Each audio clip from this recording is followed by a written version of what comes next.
A profecia de Garabandal. A história de Garabandal. Que é Garabandal? A Santíssima Virgem apareceu realmente na Espanha? Suas mensagens reveladas ao mundo são urgentes? Haverá alguma explicação científica para os incríveis acontecimentos ali ocorridos? A visita de um anjo. São Sebastião de Garabandal é uma pequena aldeia apenas constituída por umas 80 humildes habitações, escondidas por trás dos lindos montes cantabrianos a nordeste da Espanha. Ao findar da tarde de 18 de junho de 1961, 4 jovenzinhas de 11 e 12 anos de idade brincavam juntas nos arredores, ao sul da aldeia, quando ouviram um barulho estranho, algo como de uma trovoada. Inesperadamente, um anjo, deslumbrante, estacou à sua frente. Aterrorizadas e em pânico, as 4 jovenzinhas correram instintivamente em direção da igreja de aldeia. Suas faces transtornadas e pálidas despertaram a curiosidade e as insistentes perguntas de inúmeras pessoas, e logo o caso da aparição propalou-se por toda parte. Durante os 12 dias seguintes, o anjo apareceu mais 8 vezes. No dia 1º de julho, falou-lhes pela primeira vez. Sabem vocês para quem vim? Perguntou o anjo. Vim para lhes anunciar que amanhã, domingo, a Virgem Maria lhe aparecerá como Nossa Senhora do Monte Carmelo. Do que se depreende, as aparições do anjo eram uma preparação das meninas para a vinda de Nossa Senhora. Nossa Senhora apareceu. A notícia difundiu-se rapidamente. Dia 2 de julho, muitos padres, assim como inúmeros visitantes de outras cidades, juntaram-se a outras pessoas da aldeia para testemunharem o grande acontecimento. Por volta das 6 horas da tarde, as 4 jovenzinhas encaminharam-se para o local, onde havia visto o anjo. Pouco antes de chegarem, a Santíssima Virgem apareceu, tendo lado a lado 2 anjos. As meninas reconheceram São Miguel Arcanjo, o que lhes havia aparecido, mas o outro era idêntico. Entre mentes pairava por sobre a Virgem Santíssima um gigantesco olho que, segundo a opinião das meninas, era o olho de Deus. Elas falaram abertamente e familiarmente com Nossa Senhora e rezaram o texto na sua presença. Durante os 4 anos seguintes, a Divina Senhora apareceu-lhes frequentemente, cerca de umas 2.000 vezes e até mais de uma vez num só dia. Transe estático. As jovens sabiam quando as visões iriam acontecer, por uma série de 3 chamadas, luminações, cada uma mais forte do que a outra. Após a terceira chamada, elas corriam para o lugar recluso, onde se deram as primeiras visões. Ali, prostrando-se de joelhos nas rochas ásperas pontiagudas, entravam em transe estático sobrenatural. Suas cabeças derreavam para trás, as pupilas dos olhos dilatavam-se, suas faces, perladas de suor, com impressionante expressão angélica. Mantinham-se assim nesta posição durante algumas horas, sem entretanto demonstrar-se sinais de esforço muscular e de fadiga. Assim ficavam insensíveis a picadas de alfinetes, queimaduras com fósforos e contatos físicos. Mesmo quando de noite, durante as visões, holofotes ofuscantes eram centrados sobre as faces das jovens, suas pupilas permaneciam imóveis, dilatadas. Durante tais transe, o peso das jovenzinhas ficava tão excessivo que 2 homens adultos tinham dificuldade em levantar uma das jovens de 12 anos. No entanto, elas se levantavam umas às outras com a maior facilidade para oferecer um beijo à Santíssima Virgem. Quedas estáticas. Conforme as aparições iam continuando, um novo fenômeno começou a ocorrer, a queda estática. Apenas em êxtase, quer de joelho ou em pé, as jovens caíam para trás, ficando estáticas no chão. Nunca se machucaram com isto, nem suas vestes jamais ficaram imodestas, emaranhadas ou inconvenientes. Mantinham-se assim em êxtase, em posição horizontal e sem usarem das mãos para se apanharem ou se recomporem, voltando depois à posição original, de joelhos ou de pé. Quando 2 ou mais das jovens, em êxtase, caíam juntas, os seus movimentos eram perfeitamente sincronizados. Uma testemunha, Canon Júlio Poro Cardenoso, disse que era idêntico ao lançar de um jato de luz dentro de um grande salão de conferência onde todas as luzes se apagassem simultaneamente. Quando as meninas jaziam ao chão, após uma queda estática, a posição dos seus corpos ressaltava algo como um sinal sobrenatural, e muitos espectadores os têm descrito como magníficas esculturas. Marchas estáticas.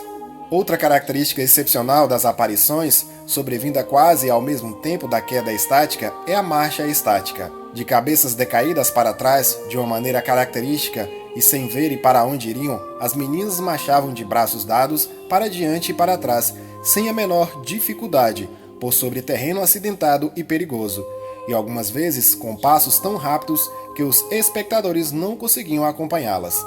Uma testemunha, a senhora Assênio de Luiz, descreveu num relatório, com data de 18 de março de 1962, um desses voos.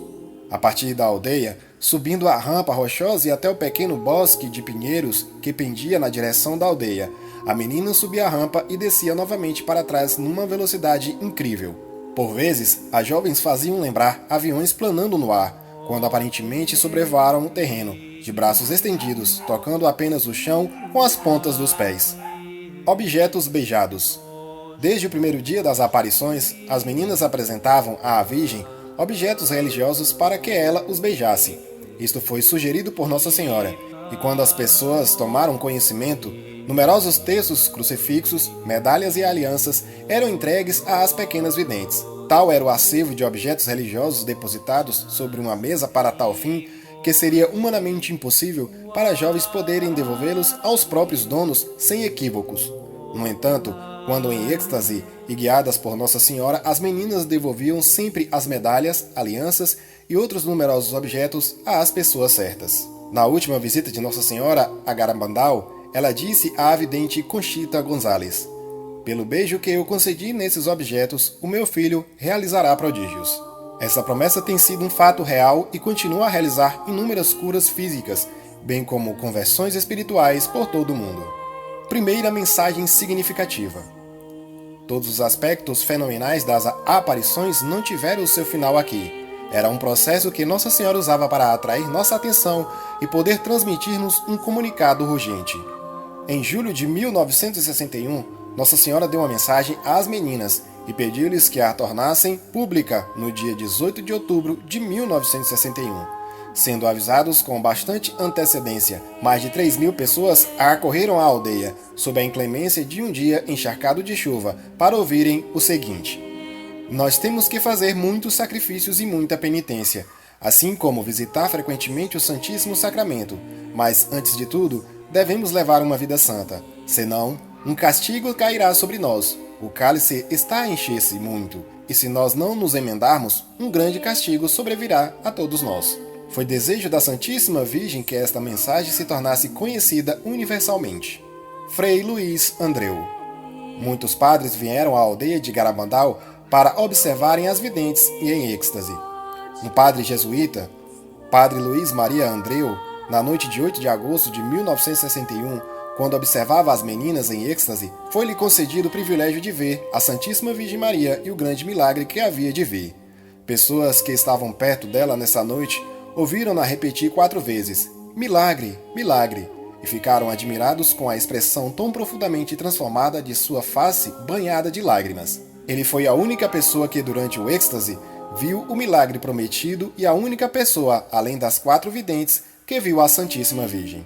Na viagem de regresso de Garabandal para sua casa, já em horas avançadas daquela noite de 8 de agosto, ao lado de amigos, o padre Luiz Andreu exclamou: "Que belo presente a Virgem me deu!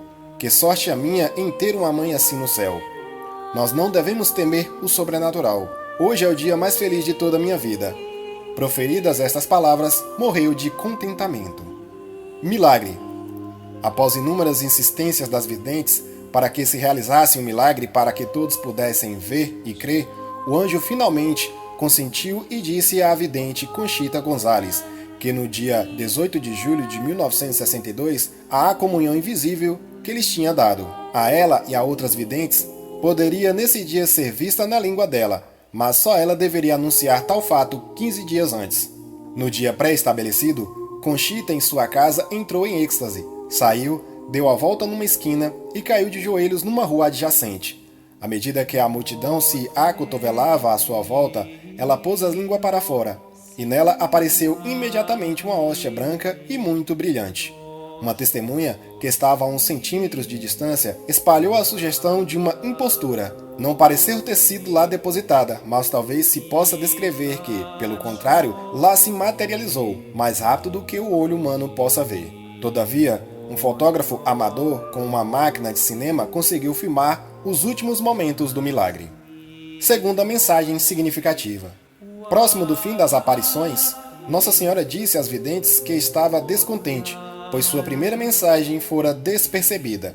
Por isso anunciou que ia dar uma segunda mensagem, que seria a última, pela intercessão de São Miguel, no dia 18 de junho de 1965. Com o aproximar do dia marcado, milhares de visitantes da Espanha e de muitas terras estrangeiras superpopulando a pequena aldeia montanhosa para testemunharem a aparição e ouvirem a seguinte mensagem da Santíssima Virgem. Em virtude da minha mensagem de 18 de outubro não ter sido obedecida nem realizada e conhecida pelo mundo, advirto-vos, pois, que esta é a última. De início, o cálice estava a encher, agora está a transbordar. Muitos cardeais, muitos bispos e muitos padres estão no caminho da perdição. Com eles estão conduzindo muitas almas. Cada vez menos importância é dada à Eucaristia. Vós deveis a afastar a ira de Deus para longe de vós, com vosso esforço. Se lhe perdides perdão com coração sincero, ele vos perdoará. E eu, vossa mãe, e pela intercessão de São Miguel, peço que vos emendais. Estais a receber o último aviso. Amo-vos e não quero a vossa condenação. Rezem com sinceridade, e nós ouviremos as vossas preces. Deveis fazer mais sacrifícios. Lembrai-vos da paixão de Jesus Cristo. O aviso, o milagre e o castigo. 3 grandes acontecimentos futuros foram preditos pela Santíssima Virgem de Garabandal. O primeiro é um aviso mundial, que deve ser visto e sentido por todas as pessoas da face da terra. Ninguém escapará, ninguém terá a mínima dúvida de que virá de Deus. Este aviso serve para purificar a humanidade, preparando-a para o grande milagre, que pouco depois vai acontecer num pequeno bosque de 9 pinheiros da aldeia de Garabandal. Conchita sabe a data do milagre e a anunciará 8 dias antes. Todos os habitantes de aldeia o hão de ver. Os doentes ficarão curados, os pecadores converter-se-ão e os incrédulos acreditarão. Como resultado do milagre, a Rússia converter-se-á. Um sinal sobrenatural permanecerá nos pinheiros depois do milagre, até o fim do mundo. Se depois do aviso do milagre o mundo não mudar, então o castigo virá. As testemunhas e opiniões científicas. Pessoas de todas as ramadas sociais testemunharam os acontecimentos de Garabandal. Padres, cônegos, autoeclesiásticos e teólogos, a família real espanhola, doutores, advogados e os pobres humildes e camponeses, todos estavam juntos com as inúmeras pessoas que se sentiam privilegiadas por ver as meninas em êxtase. A maioria estava profundamente emocionada com a autenticidade das aparições. Um especialista de crianças certificou que as pequenas eram completamente normais e que o êxtase não caía sob fenômeno algum psicológico conhecido.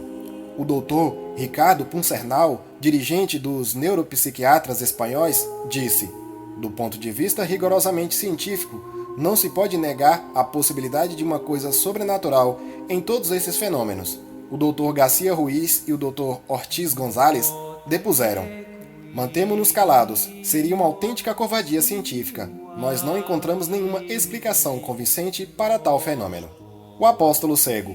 Aos 16 anos de idade, Joseph Lomagino de Lindenhurst, Nova York, ficou cego num acidente repentino que também lhe agravou o nervo do olfato. Caminhou pela vida fora cego e sem o sentido do cheiro, até 1964, quando visitou o padre capuchino Frei Pio de Pietrelcina, em San Giovanni Rotondo, na Itália. Pela intercessão do famoso estigmatizado, Joey readquiriu o sentido do olfato. Enquanto lá estava, Joseph perguntou ao padre Frei Pio se a Virgem iria aparecer em Garabandal e se lá deveria ir. O padre respondeu afirmativamente e Joey foi. Em pouco tempo, tornou-se amigo da vidente Conchita Gonzalez e, convencido da urgência da mensagem, decidiu a propagá-la a quantas pessoas pudessem. Crescia-lhe mais e mais o entusiasmo. A Santíssima Virgem disse a Conchita que no dia do milagre, Joey receberia olhos novos. Joey começou por ir à casa de amigos para conversar sobre as aparições. Estabeleceu uma organização e que ia realizar a outra profecia de Nossa Senhora.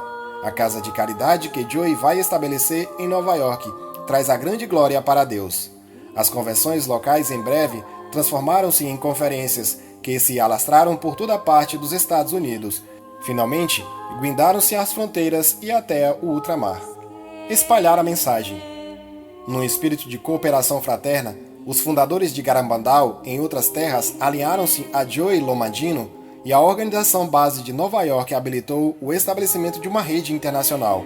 Agora, com a ajuda de Nossa Senhora, a mensagem de Garabandal está se difundindo pelas inúmeras terras dos 5 continentes.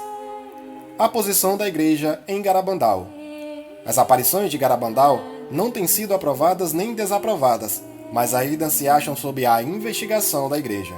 Portanto, todo aquele que quiser desenvolver a mensagem está livre de fazê-lo, até que tudo esteja claramente estabelecido.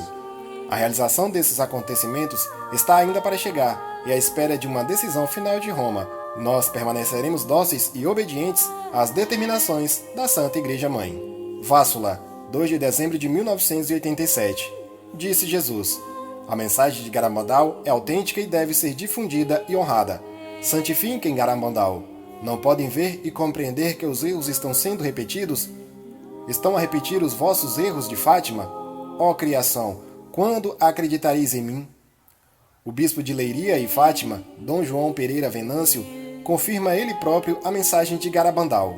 Bispo de Leiria de Fátima, Dom João Pereira Venâncio. A mensagem dada por Nossa Senhora em Garabandal é a mesma que ela deu em Fátima, mas atualizada e apropriada aos nossos tempos.